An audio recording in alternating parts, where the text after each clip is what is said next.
I used to think the Amazon was alive only with bird song, the hum of insects, and the rush of the river. But I was wrong. What truly lives there is something older, heavier, and far more terrifying than I ever imagined. The locals had warned me before I set out. They spoke in hushed tones, crossing themselves as they whispered a single word, Mapinguari. A beast from the time of giants, a guardian of the forest, or perhaps a punishment for those who trespassed deep. I laughed it off. I was an outsider, a biologist chasing the promise of discovery. My goal was simple: track evidence of rare species deep in the untouched parts of the jungle. But the deeper I went, the more the forest seemed to swallow me whole. The first sign came at dawn. I woke to silence. The Amazon is never quiet, not for a second. Yet that morning, there were no birds, no insects, nothing. Just an emptiness that pressed against my skull. Then, drifting on the heavy air, came a smell. A sour, rotting stench so strong it turned my stomach. At first, I thought some animal carcass must be nearby. But when I stepped from my tent, I found no body, no bones, only massive footprints sunk deep into the damp earth. They were enormous, wide as my chest, with strange claw marks etched into the mud. I told myself it could be a bear, except there are no bears in the Amazon. That night, the forest gave me no rest. My fire burned low, shadows dancing like spirits across the trees. And then I heard its low, deliberate footsteps, thud, pause, thud, each one shaking the ground, each one drawing closer. I froze, clutching my lantern. The sound grew louder until the stench hit me again, stronger this time. My eyes watered, my chest clenched, and still I couldn't move. From the edge of the firelight, I saw it. A towering shape, shaggy with dark, matted hair. Its body was massive, hunched, shoulders wider than any man. Its arms dragged low, and its head turned unnaturally, as if it twisted farther than it should. And then I saw the mouth. Not where it should have been, but on its stomach. A wide, gaping maw lined with jagged teeth, opening and closing as if it hungered for something just beyond reach. The fire crackled, my breath hitched, and in that moment I knew the stories were not myths. The Mapinguari was real. I couldn't sleep after that night. Every sound, every branch snapping, every ripple of water felt like a warning. I told myself I had to leave, that I'd gone too far, but the jungle has a way of trapping you. The trails disappear, rivers shift, and soon you realize you're walking in circles. By the third day, I noticed it again, the silence. No monkeys leaping from branch to branch, no parrots shrieking overhead. The air grew heavy, thick with that same stench. It clung to my clothes, my hair, even my skin, as though the forest itself wanted to drive me mad. That evening, I set up camp near a fallen tree. As I gathered wood, I noticed something carved into the trunk, deep gouges, claw marks, arranged almost like symbols. Not random, but deliberate, as if the beast had marked its territory. When night fell, the forest came alive, not with its usual chorus, but with something darker. A low growl rumbled through the trees, followed by the snapping of branches. My firelight wavered, and then I heard it, a voice.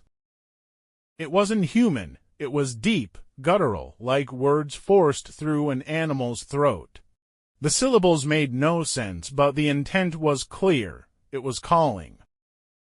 I gripped my machete, my hands slick with sweat.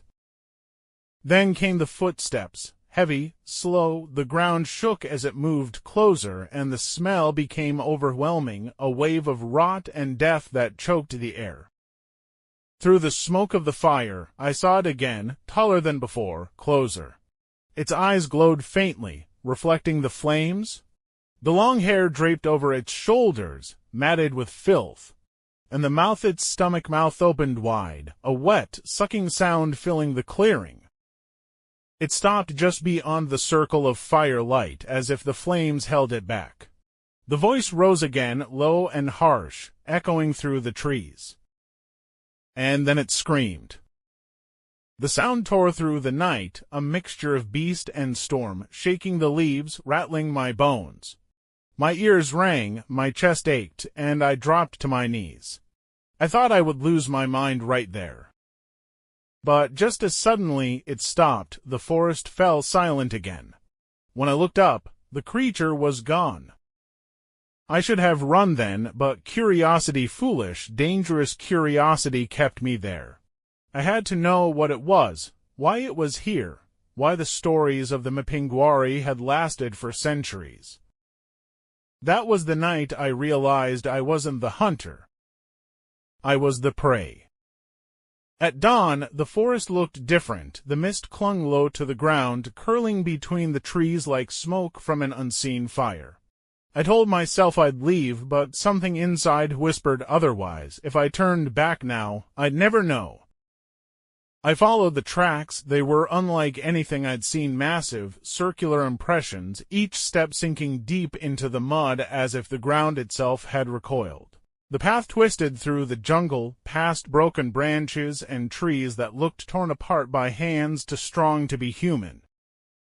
Hours passed. The sun climbed high, but under the canopy it was still dim, as if the jungle wanted to hide what I was chasing. Then I found it an opening, a clearing too quiet to be natural. At the center stood something impossible. It looked like a mound of earth at first, but as I stepped closer, I realized it was a den. Bones littered the ground, jaguar skulls, broken antlers, even the remains of something that looked disturbingly human. The smell was worse than ever, clawing at my throat until I nearly retched. That's when I heard it. The breathing. Slow, deep, too close. I froze, machete trembling in my grip. From the shadows, it emerged. The Mapinguari was larger than I'd dared to imagine. Its fur bristled like quills, dark and tangled. Its body hunched forward, arms dragging, claws curling into the dirt. But it was the stomach that drew my eyes, the gaping mouth, ringed with teeth that glistened weightly, opening and closing with a hungry rhythm. And its face. Almost human, eyes that seemed to burn with intelligence or madness or both. It stared at me, not as a beast stares at prey, but as if it recognized me. The voice came again, that awful attempt at language, guttural and broken.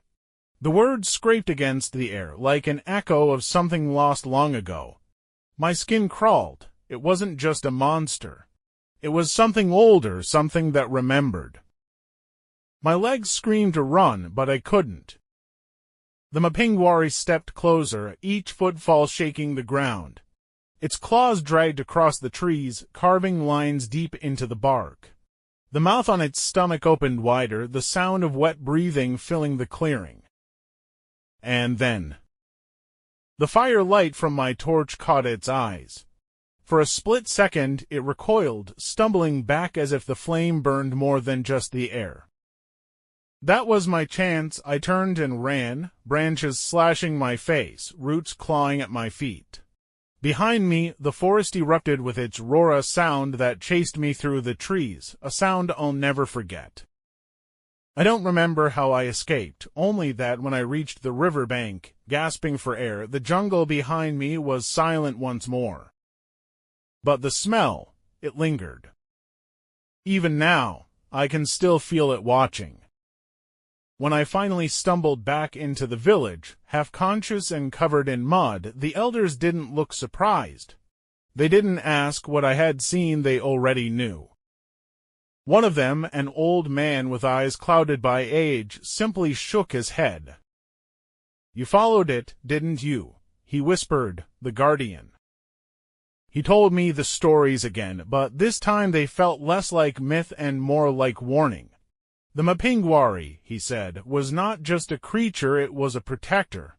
A spirit of the forest, cursed or blessed depending on how you looked at it. Some believed it was once a shaman who angered the gods and was transformed, doomed to wander the jungle forever. Others swore it was a beast created to keep men from destroying what they could not understand.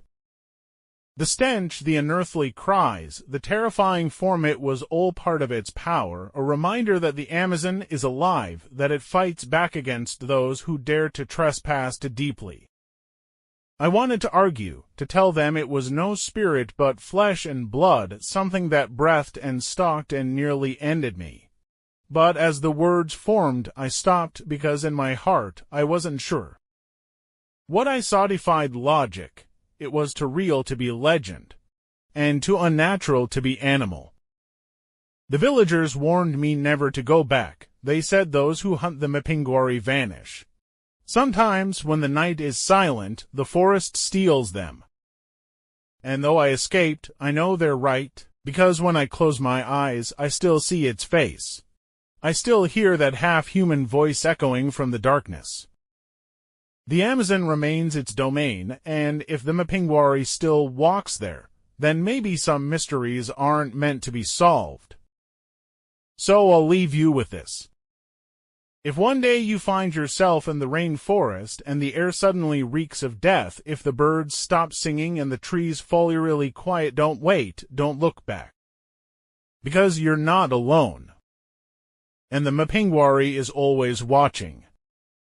If you want to uncover more dark legends and terrifying encounters from the corners of our world, make sure to subscribe and turn on the bell so you never miss a story. And tell me in the comments, do you think the Mapinguari is a creature of flesh and blood or a spirit guarding the forest?